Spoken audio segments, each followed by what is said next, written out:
Right, you join me as I think I'm done, because I've done a lot of this last night about midnight, 1 o'clock in the morning, and I've just finished up by putting a couple of leads on here, wired up the socket at the back for charging. Fuses are in there.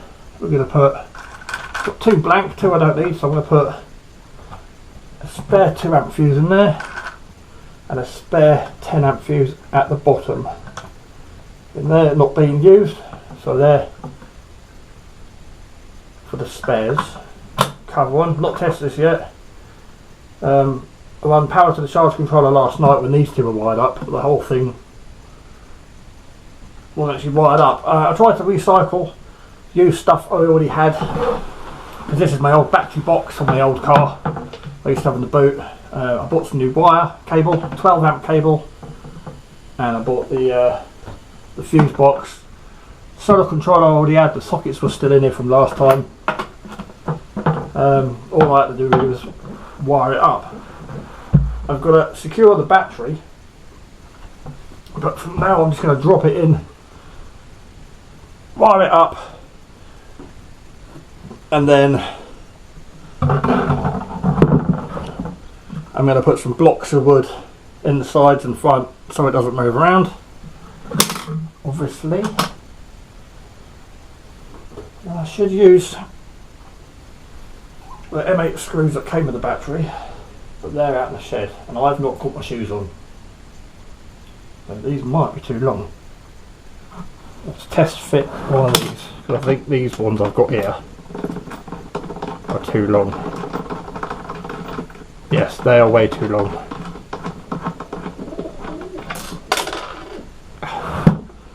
Right, these are the screws, M8 bolts that came with these post terminals.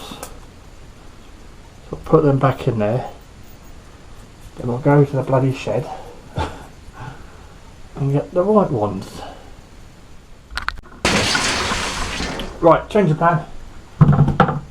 Change of plan, change of plan, change of plan. As I was saying, this is being made out of components I already had. And pop, pop, pop, pop, pop. The wires I've put on with the eyelets on there for the battery don't fit the battery, so I've put these battery post terminal things on there with a smaller fitting.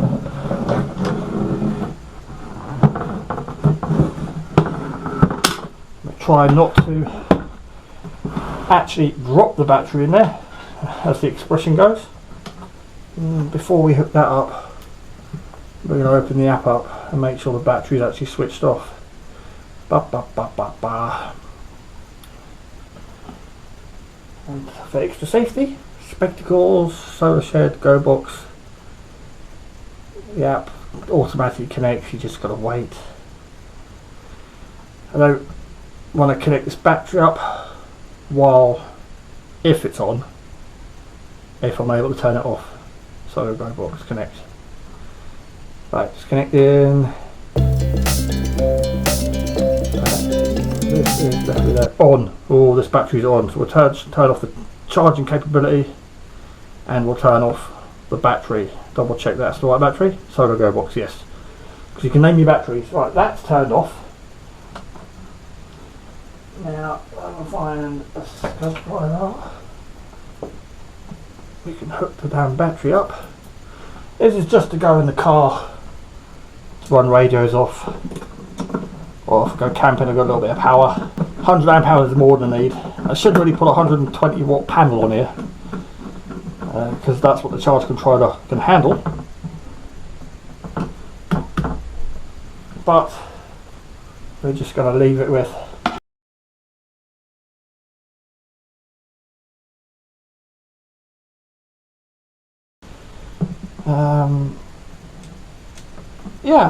I've not had battery power in the Land Rover, in the boot, solar power. I've kind of been missing it. So, it'd be nice to get a battery in the boot. Yeah, run some lights. Camping, I've already tested this out. I've got a little mini inverter I can charge my laptop with. But if I'm just QRP with the HF radio, I just run the tablet, USB tablet, get me on QRZ. That's all I need. It's not like I'm boiling kettles or running washing machines. Just a little bit of power at the back of the car.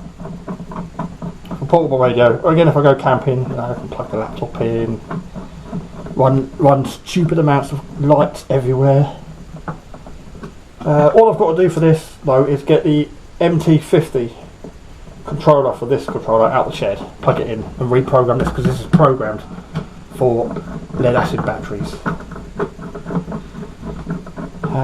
But we'll do a proper review when it's in the car. Right.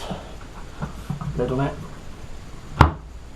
Slide that back so you can actually see what's in shot. There we go, there's a box over that way. That's our pigeon if you're wondering what's in the cage. Right, so everything is off, nothing on the front is worky. And you get your old trusty phone. I'm going to double check that is black to black and red to red. Yeah, it looks alright, that'll do. Go back into the app. Don't know if it's going to sharpen the GoPro. Battery. Turn it battery on. There you go, everything's so light, illuminated now. Brilliant. Batteries. 100% state of charge. 13.34 volts.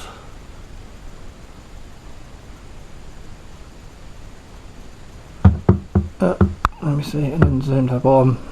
There's the info on the cells. It's a great app to have with these batteries. Right, so I can turn it on and off from the battery. I can turn the load, these sockets here off, and that one there, I can turn them off with that one.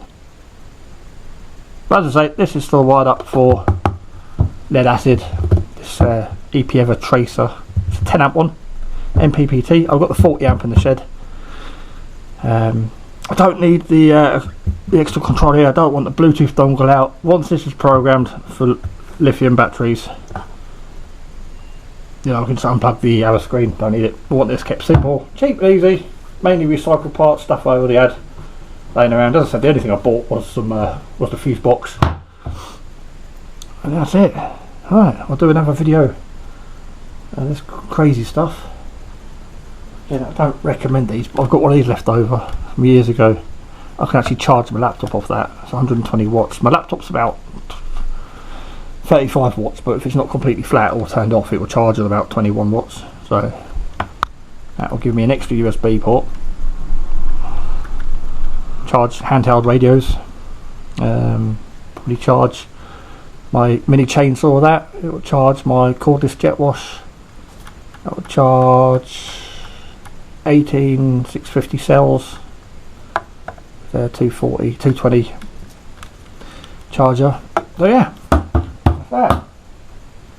Brilliant. Thanks for watching. Catch you on the next video.